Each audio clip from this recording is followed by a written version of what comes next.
Hi cozy friends! As your resident cozy hobby girly on the internet, seeing cozy hobbies grow and take form as a concept kind of beyond our community has really made me feel like a proud mom. Hobbies are obviously very, very important to me. I feel the need to continue spreading the word far and wide on cozy hobbies and how much value and fulfillment they can add to your life and just like your everyday routine. And one of the recent aspects of cozy hobbies I started to share was the idea of brain off and brain on hobbies, and then some that sit somewhere in between the two. I think it's so important to really have those buckets in your head of the different cozy hobbies and how they serve you throughout your day and your routine. There are some days or some times in the day where you want that stimulation, that mental stimulation. And then there are times or there are days where you want the complete opposite. You want your brain to be turned completely off. You want like no thoughts, head empty, almost like a form of mindfulness where you can just empty your mind and focus on a task, tune out all the noise from the day or from even just a part of a day when you started to feel stressed and you're like, I just need something quickly to be able to regulate and decompress and turn the noise off. So here are all of the hobbies I like to consider brain off hobbies or brain on hobbies, and then of course some that sit somewhere in the middle. And I hope that you can use this as a reference for that specific hobby fix when you're like, I either need to turn it off or I need to turn it on. So let's jump into it.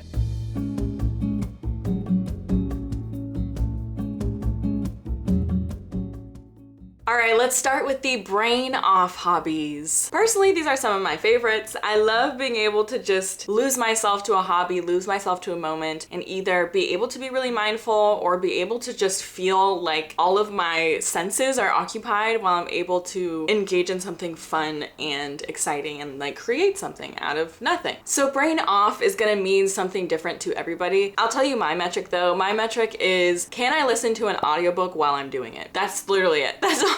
That is the only way that I categorize these, is like, can I essentially multitask while doing it? And it doesn't have to be a very conscious, like present multitask, but can I listen to an audiobook and be able to keep up with it while doing that hobby at the same time? And brain off also does not mean easy. Sometimes I've referenced brain off and people are like, but this is hard for me. So it does not mean that it is inherently an easy hobby. It just means you can turn that brain off. Also keep in mind, we have talked about all of these hobbies before. Like none of these are gonna necessarily be brand new. It's just a great way for you to categorize them in your head. So I hope it just helps with categorization and maybe makes you think about them a little bit differently, where you're like, oh, okay, I can do this in these moments and this one in these moments. Okay, let's start with our first hobby, which is coloring. And this can either be digital coloring or it can be physical in a coloring book coloring. But coloring is, for me, like the peak go-to default brain off cozy hobby. All you gotta do, crack open that coloring book, get your colors, and you can listen to an audiobook, you can watch YouTube videos, you can have a whole conversation. Like,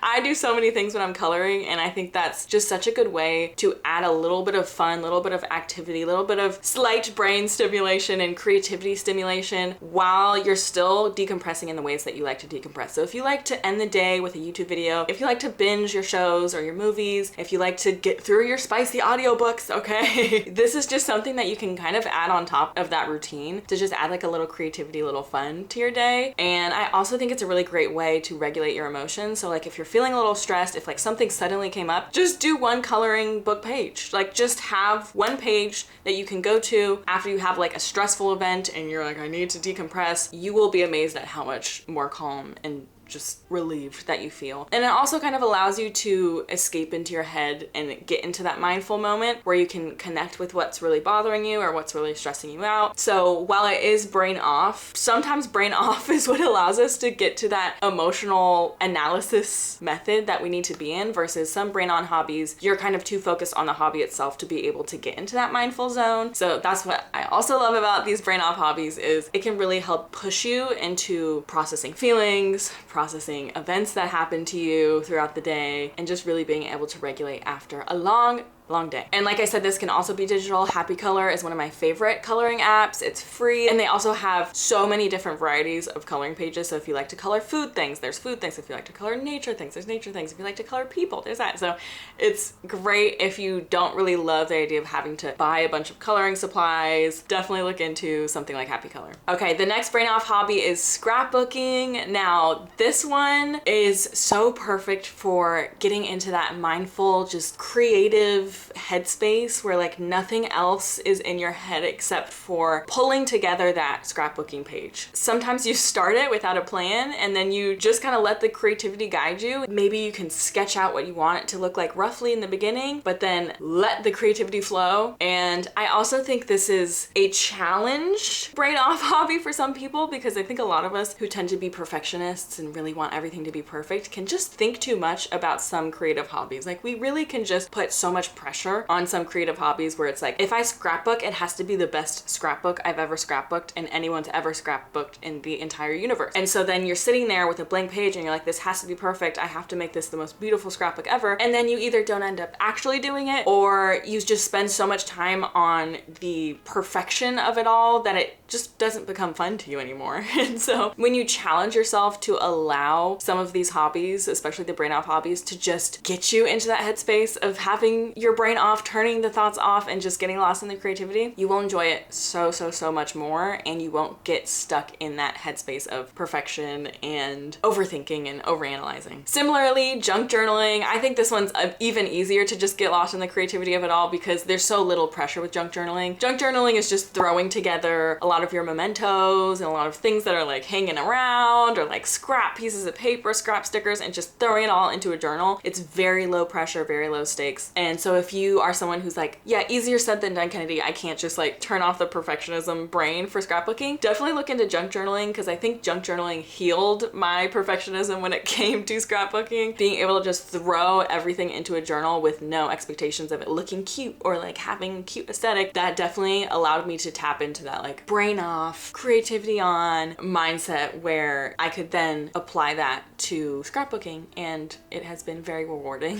But junk journaling, you're not really thinking too much, you're not planning too much, and it's a perfect thing to just spend some time. It's usually very quick. Spend like 10 to 15 minutes doing while you're like listening to a podcast or an audiobook. Gem painting is another amazing one. I love gem painting for long sessions of brain off, entertainment on, audiobook on, podcast on, show binge on. If you are trying to like binge an entire TV show that has like 6-7 seasons, get a big ass gem painting and it will fly by and give you something to do with your hands. Gem painting is essentially color by number, but you are picking up a gem that's sorted in these little bags that are attributed to a different like code on this whole painting, and you are putting the gem onto this little sticky painting. It's so easy, like there's no skill to it. You are literally just color by number, but with little gems. They have mini ones, they have huge ones. You can get them at Michael's. They're fantastic. The way my brain works, I need to have like more than one focus for me to be able to focus on both things. If I just try and focus on a TV show, I'm scrolling on my phone, I'm getting up, I'm starting tasks, I'm doing all these things. If I am watching a TV show and I have another singular focus, so like gem painting, I'm actually able to focus on the show and I'm actually able to focus on this activity. So if you're like me and you need like more than one stimuli, gem painting and a lot of the brain off hobbies are perfect for actually being able to center your focus on like a few things. I would look for gem painting sizes based on whatever activity you're wanting to get into. So if you want to binge like a 7-season long series, get one of the really big ones because it'll last you. And if you want to just like listen to a podcast, do one of the mini ones. It's so versatile. I love it. And next, obviously, is color by number and paint by number because it is so similar to gem painting. You have a piece of art, they give you a little number, you have a color of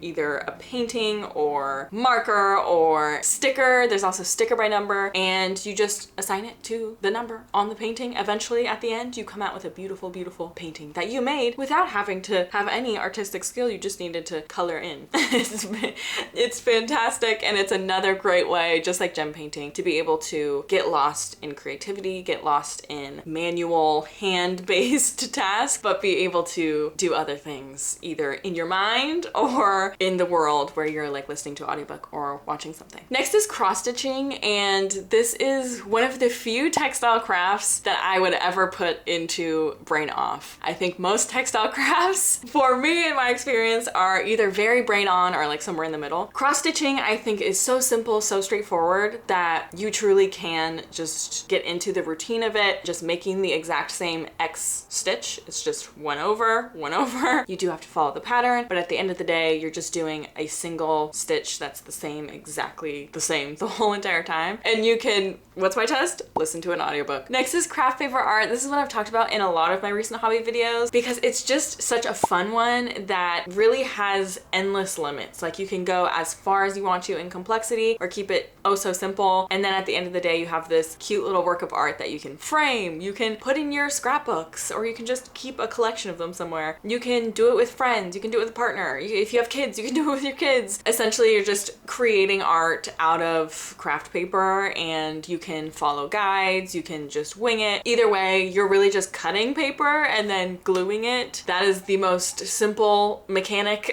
of all, and we've been doing that since, you know, grade school. It's a very, very easy one to be able to turn the brain off and just dive into the creativity of it all. Next is one that I personally don't engage in often, but I absolutely see it as a viable hobby that a lot of people love doing, and I think it's just not having my own backyard that hasn't made me really dive into it, but soon, someday, when I have my own yard, I would love to, and that is gardening. Gardening is such a vast hobby. Like there's so much to it. You can get into like actual landscaping of your whole entire backyard and garden, or you can start so small with like an herb garden or just a little planter garden. Now, this takes a lot of like front end knowledge, so you definitely have to get into plant knowledge and like maybe watch some YouTube videos, follow some creators, have a plant app that you trust that kind of keeps you on track of your plants and your watering and your fertilizing and all of that. At the end of the day, when you're actually doing the activity, when you're actually planting new plants, when you're tending to the vegetables or the herbs, when you're watering, all of that is something you can totally tune out while doing, and you're having this lovely nurturing hobby of growing this living collection of things, but you can really just tune out. You can have a mindful moment, you can listen to an audiobook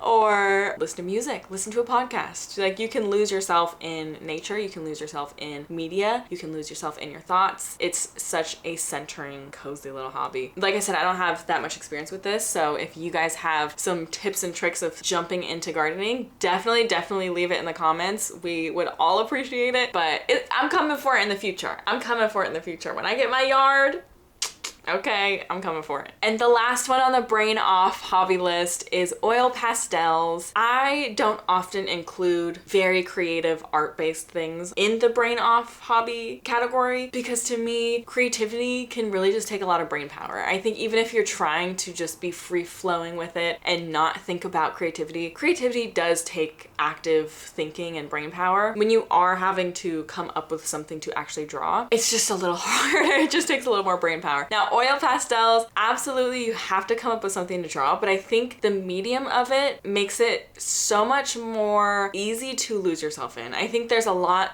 less, I won't say technical skill because there's a lot of technical skill in oil pastels, and like really great oil pastel artists like obviously have so much technical skill. But when you're just kind of playing around, like when you're like me and you're not doing art for any other reason but you want to just have fun and you decide, okay, I'm just going to draw a bowl of lemons, you really can just lose yourself in each color that you're working with. So say you're doing like a blue bowl, you can just lose yourself in that for minutes on minutes. Easy way to like lose yourself to hours in like a whole oil pastel drawing. I think that it makes it a little bit unique from either painting, watercolor, sketching even, colored pencils. Like a lot of other artistic mediums require a lot of active thinking and like active planning because each stroke changes the design and changes the art a little bit, whereas oil pastels, it's like a little more free, a little more messy. And I just think it's a great way to turn your brain off and get into something creative that's very low pressure. Although if you're getting very serious with the oil pastels and there's shading involved and all of that. Obviously that's gonna look a little different, but just beginner oil pastels is such a great introduction into a art style that's a little less heavy on the brain, a little less active on the brain. Okay, now we're gonna move on to brain on hobbies. These again are not any more difficult than the brain off hobbies. They're not like better than the brain off hobbies. They're simply just hobbies that require your brain to be very active and on, and often kind of stimulate you a little bit and get those wheels turning. I think they just serve such specific and separate purposes, and they're both so important. Sometimes I'll start with a brain on hobby and then I'll be like, whoo,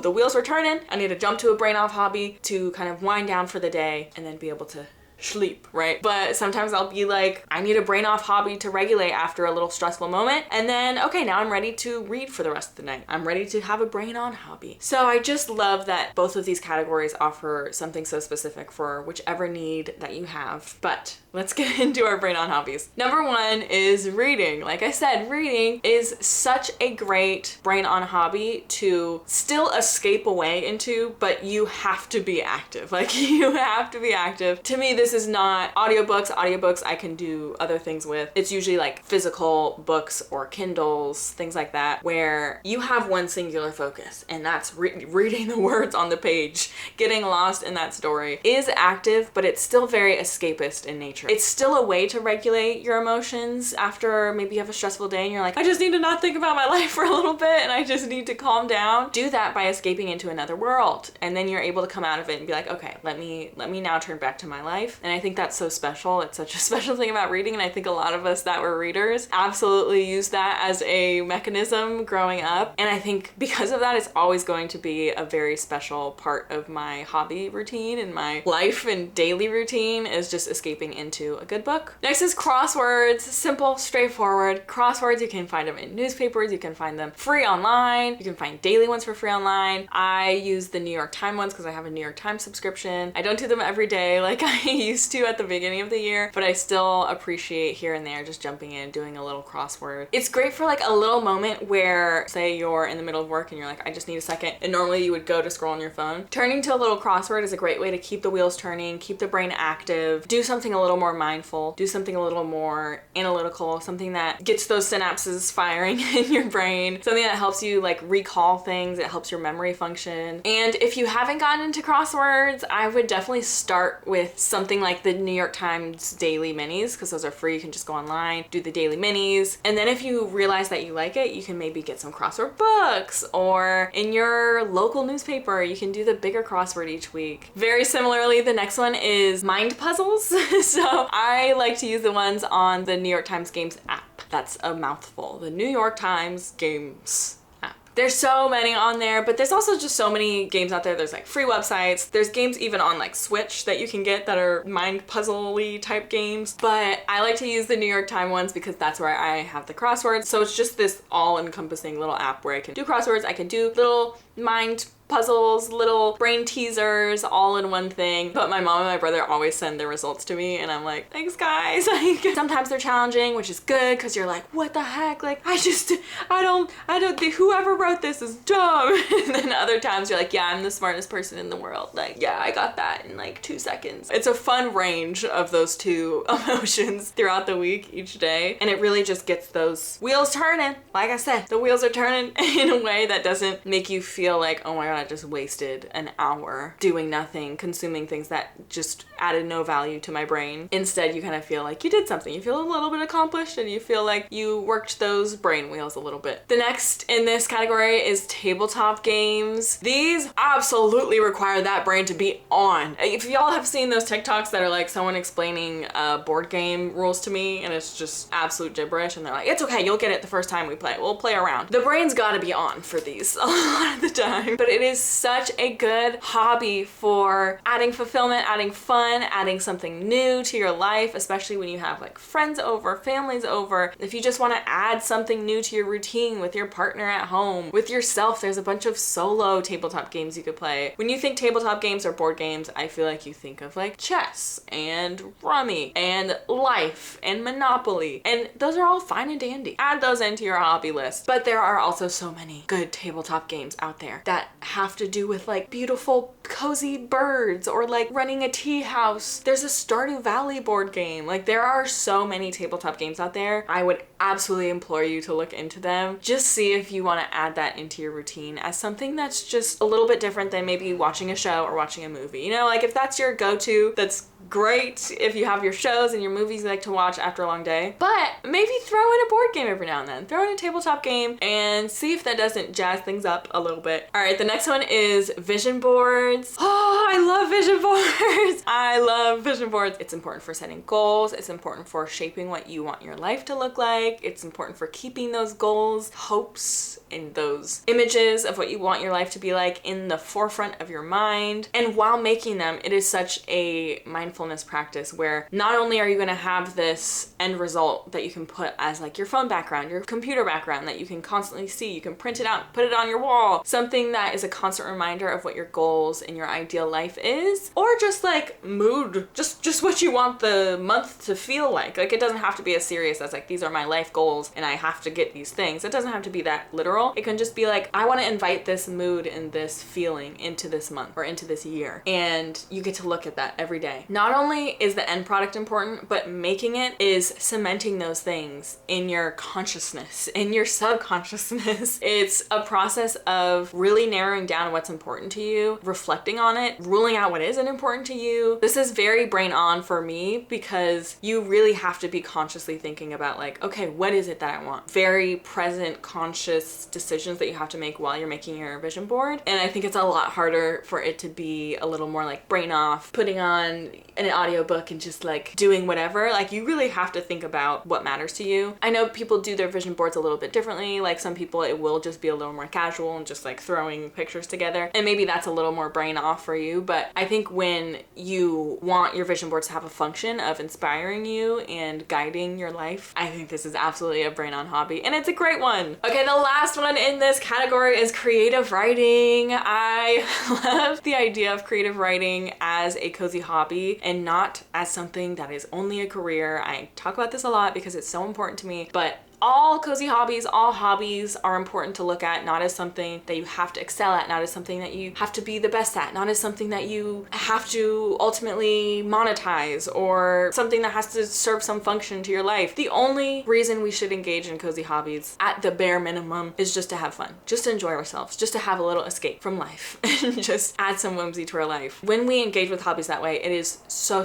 fulfilling. When we add the pressure, when we add external pressure and expectations, it's just not the same. It's not the same. It doesn't have the same purpose or function, and it just seems to taint it. And I think creative writing is one of those hobbies that, given the fact that most writing is done for the purpose of being published or seen by other people, most people don't look at creative writing as something that you can just do. You can write a book right now and no one has to see it. You could write a short story, a book of poems, and no one has to see it just because it was a release for you. It was a creative release. It was a emotional release. It was something you used to process past trauma or just past experiences in your life, past relationships. There's such an important creative function to creative writing that is not just having it be seen and being published somewhere in the future. It is a hobby that I heavily leaned on in college when there was a time when I felt like a little bit alone and felt like a little bit stressed out about my future. I heavily leaned on it in college, and it really got me through some hard times because I was just able to like escape into a world of my own creation. Like that's so unique and it's so rare. Like reading allows you to escape into another world of somebody else's creation, and that's really fun. But when you can escape into a world of your own creation, it's something completely different, and it is so special and so valuable. And absolutely your brain has to be on for this because you are pulling from real experiences. You're planning character arcs, just a reminder to keep it as silly and whimsical and lighthearted as possible. And when you have that brain on and when you have all of those things you're considering, don't forget to just have fun while doing it. Like the point of it is to have fun, and it doesn't have to be that serious. Like you can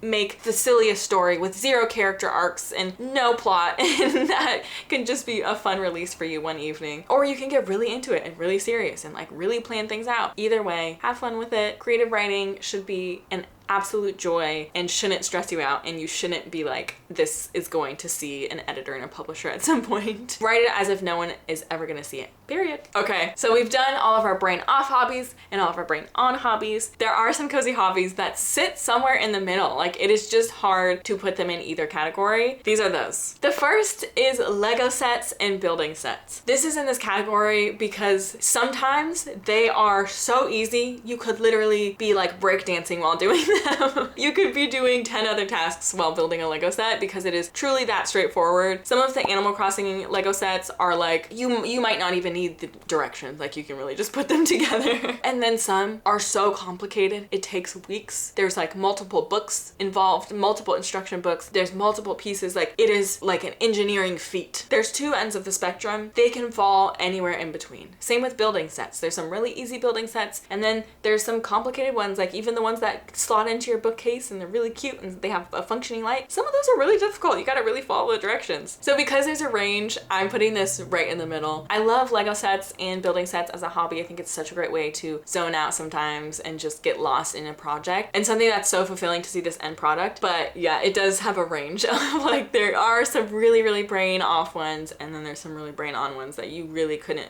like if there was any noise at all, you would be like, stop it! I've got to focus. There's a range. So we're putting this right in the middle. Next is Cozy Gaming. Cozy Gaming, I often just put into brain off hobby lists, like on my short form content, I put it into brain off because I do think a lot of them are brain off. Like there's so many games where when you get into a flow of it, you truly could be listening to an audiobook, you could be having a full conversation with someone and be doing your game at the same time. I think Animal Crossing often falls into this category. I think games like Palia or sometimes farming sims,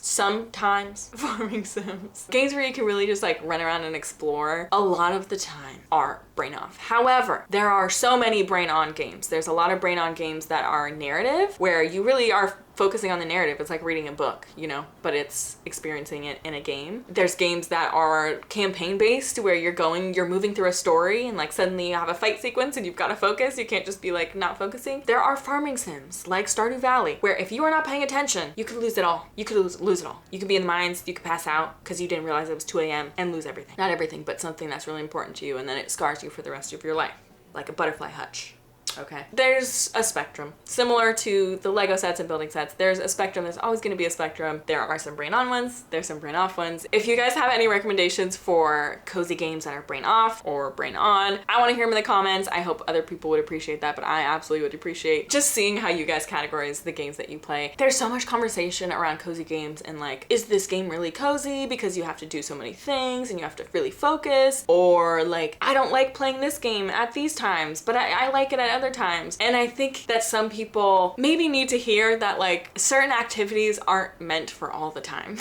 You aren't gonna want to play a very like brain on attentive game all the time. There's gonna be times when you want that. There's gonna be times where you don't want that. So I think it's important that people know, if you just try one game and you just didn't like that because at the time you were feeling stressed and then like this made you feel even more stressed, it could just be that game. It doesn't mean you don't like any games or you don't like that game at all. It could be that you needed to try that game at a different time, or you just needed to try a different kind of game altogether. It's okay to not like certain games at certain times. It's okay to not like certain types of games at all. I don't love platformers. I never buy and play platformers really, because I know that they frustrate me. So if you have cozy gaming as a hobby, it's okay to not like all of them. It's okay to be not a fan of this type and be a fan of this type, you know? And I think that goes for a lot of cozy hobbies. Like, just because you want to like this doesn't mean you're gonna like it all the time. Just because you want to get into this hobby doesn't mean you're gonna be into it every single day for the rest of your life. You're gonna go through some seasons where maybe you don't want to do that anymore, and then you'll come back to it later and you'll want to do it again. And that's okay. That's the only purpose Cozy Hobbies serve us, is giving us a moment of fun and whimsy. It shouldn't be another tack onto our to-do list of something that makes us feel guilty because we're like not doing it. It's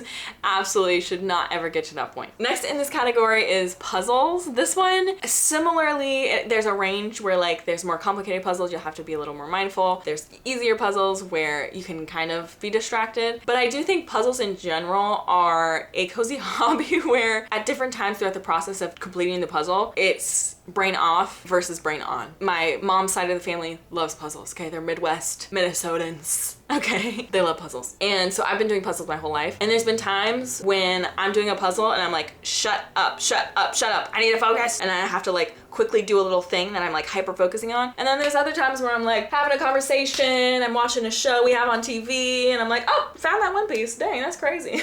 I've been looking for that for hours. It just depends on your stage in the puzzle process and like kind of where you are. So I think this falls in the middle, both because there's a range and also because you just interact with it in different ways throughout the process of doing the puzzle. I think that's what makes it kind of special. I love puzzles because it does kind of shift and change and ebb and flow throughout the process. The next one that is in the middle is textile crafts, and in this I'm including like knitting, crocheting, sewing even. I think this is in the middle because if you are a beginner in any of these, oh my gosh, this is the most brain on hobby ever. Counting your crochet stitches, I feel like I am doing rocket science, okay? I feel like I am hammering out the codes to a, like, I don't know, like I'm hacking the mainframe. That's what I feel like. That's me, that's my perspective as a beginner. Now, I know there's people that are so skilled in it and have been doing it for so long that it's totally brain off for them. Like they can just and they just have to look a little bit at the instructions, look a little bit at the stitches they're counting, but